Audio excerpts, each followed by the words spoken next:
Bleona Mata ishte një vajzë shqiptare lindur rreth vitit 2003-2004 nga fshati Zapodi rrethit të Kukësit, në veri të Shqipërisë. Ajo ishte vetëm 6 vjeçe kur humbi përfundimisht gjurmët e saj me 22 maj 2010.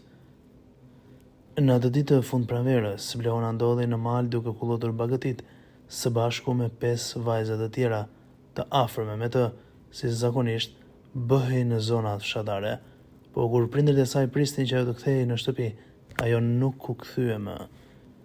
Në mëngjesin e 22 majit, Bleona me shokët e saj u dërguan në malin e Zapodit për të kullotur bagëtit. Gjatë ditës, ato u ndanë dhe Bleona nuk u pa më, edhe pse vajzat e tjera thanë se ajo u kthye drejt shtëpisë dhe nga atëherë asnjë gjurmë nuk është gjetur. Për vite me radhë nuk janë gjetur prova definitive të fatit të saj. Përpjekjet e policisë dhe të familjes për të zbuluar të vërtetën kanë qenë intensive, por rruga drejt zgjidhjes mbetet e paqartë. Për këtë zhdukje janë ngritur shumë dyshime dhe akuza që ka përfshirë persona të ndryshëm. Familja e Bleonës ka akuzuar një të ri të quajtur Begëzimi Isa se mund të ketë marrë pjesë në rrëmbimin e saj. Sipas tyre, ai ishte para të ditë në fshat, shpesh i veshur me kapuç dhe besohet se ka lidhje me zhdukjen. Madje edhe për trafikimin e fëmijëve drejt Kosovës, por ai nuk ka pranuar akuzat dhe nuk ka ekzistuar një dënim i prerë. Ka pasur dhe pretendime mbështetëse nga nëna e Bleonës se Halla Voglushes, Qamile Mata, e kishte mashtruar Bleonën dhe e kishte futur në pyll, ku pastaj e dorëzoi te Begëzimi.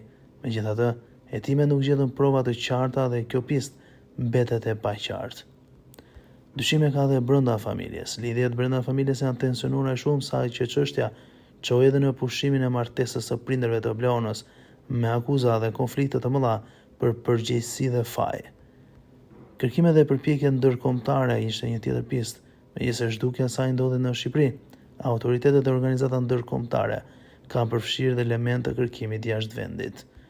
Qendra kombëtare për fëmijët e zhdukur në Shqipëri bashkëpunoi me ekspertë ndërkombëtar për të krijuar një imazh progresiv të saj se si mund të duket Bleona sot duke përdorur tipare nga familjarët e saj.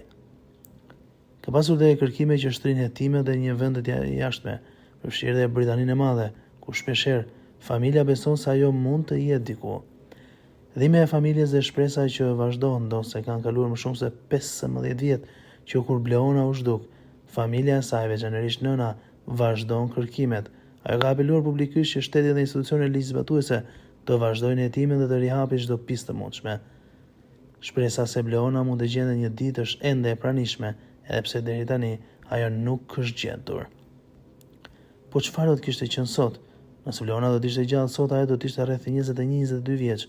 Fotot progresive që janë bërë në bazë të tipareve të familjarëve tregojnë një pamje të mundshme të saj se si mund të duket ajo në moshë të rritur. Përse kjo histori ka tronditur dhe opinionin publik, rasti Bleona Matës është një tragjedi e dhimbshme për familjen dhe komunitetin shqiptar për disa arsye. Fakti që një fëmijë u zhduk papritur dhe pa gjurmë, akuzat e forta dhe kontradiktore brenda familjes dhe ndaj komunitetit. Mungesa e provave konkrete në hetime dhe pse ka pasur abuzime serioze, zgjatja e kërkimit për më shumë se një dekadë. Ajo që bën më të tronditshme këtë histori është fakti se pavarësisht hetimeve dhe angazhimit të familjes, ende nuk dihet fati i Bleonës dhe mbetet një nga misteret më të mëdha të zhdukjes në Shqipëri.